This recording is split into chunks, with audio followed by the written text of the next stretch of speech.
Going in, I knew it was, our chances maybe of winning were low. I get that. On the road against a team that's got more talent, I get that. But that's my job as a coach, to try to always give our ladies a chance to win no matter what the circumstances.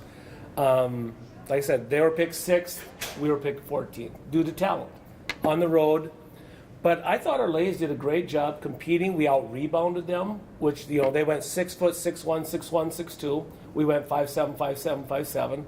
So that was a definite plus, things like that. And, we had a chance till the very end. The disappointing part was the ending. We had blown coverages. We gave up 3 threes from the same corner.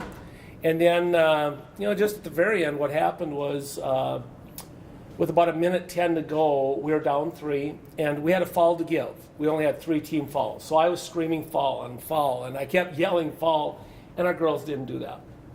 And then finally what we did was we intentionally fouled, which gives them 2 shots in the ball back. So what I wanted to do was I wanted to foul, minute left. Now there's only 14 fouls. They're still not in the bonus. Now we're not going to foul again. That's for later, like 20 seconds left. And then I want to pick them up full court and just get a stop. We're only down 3.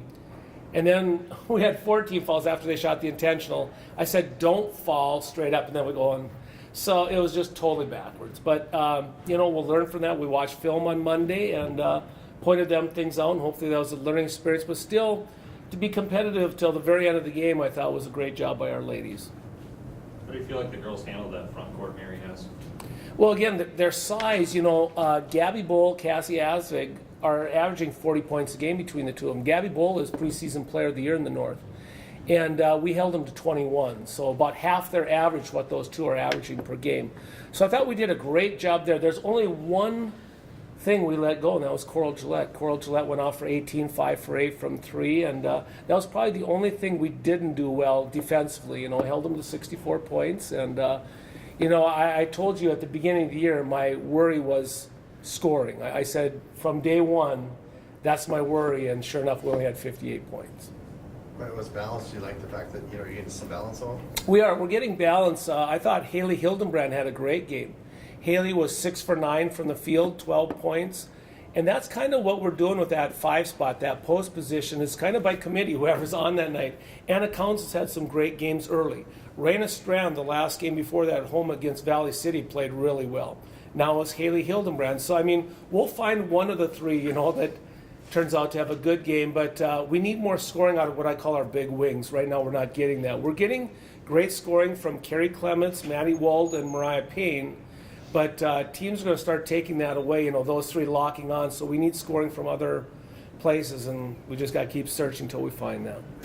You mentioned how Mary had more talent on their roster. Yep. How does that game, or what did you learn from that game about going forward against talented teams and how you handle those kind of matches? Well, again, we're picked 14th. When coaches vote, it's based on talent. And we coaches know who other schools have coming in for recruits. Like St. Cloud, I'm very familiar with, who we play on Saturday. All their recruits, we're probably recruiting some of them. So we know who they got incoming for recruits, who they're returning, and then we all vote.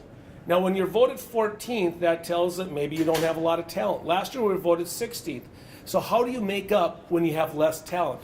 Well, you got to try to play harder than the other team, get the loose balls, do the little things like rebound and things like that, play with passion, and then you also have to try to out-execute. When we scout, boy, I tell you, we watch so many films and we try to find a weakness. Like, what can we do against Mary that maybe we found a weakness, so maybe somebody we can cheat off, so to speak, and help in on Bowl.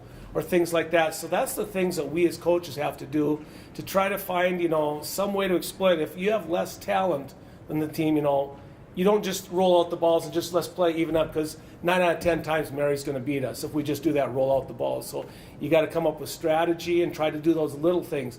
Outwork them, out-hustle them, out-rebound, out-execute to try to win those type of games.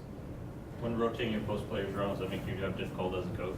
No, matter of fact, we'll start with this way, and then if she gets tired or not doing the job, we'll try another one, and we'll just go until we find that hot hand. And like I said, I thought Haley really played well. I was very pleased to see that. Haley, I wish you guys could watch it on tape. When Raina had that great ending versus Valley City, I think that she got like 5 offensive boards in the last 5 minutes of the game. The first one off the bench was Haley Hildebrand, jumping up and down, screaming. So when you see that type of camaraderie and they're cheering for each other, that's great to see. But we'll find one of the three that's on that night and go with them. How about like Duluth now and St. Cloud this week? Yeah. I'm just starting to compile the stuff on Duluth, and I've watched them. Like when they played at NDSU, I right away called my assistant and said, "Oh wow, what are we going to do?" They're so balanced. They have all 5 returning starters from last year. A very good team last year that fit. I don't know what they fished, but they finished ahead of us in the standings, and they got all 5 returners back. They go to North Dakota State, a Division I school, beat them on the road. They go to Drury, which is a top D2, and they hold them to the Drury to the lowest scoring output of the season. So, and then they add in some great recruits. So they're going to be they're top pick in the North. They're all coaches voted them number 1 in the North. St. Cloud then? What do you tackle? St. Cloud, I'll be honest with you, is not my scout. That's my assistant scout. Now that'll be the second night. So what I'm doing right now is I'm really watching Minnesota Duluth, and then I'll do a cram session. So she'll have all the video ready and all the scout ready, and then I'll just cram Friday night until Saturday morning. I'll cram for St. Cloud State. Again, I'm familiar with a lot of the recruits they brought in. I right now can't remember a lot about them, but I will do a cram session. Like I said, my assistant is getting all that ready.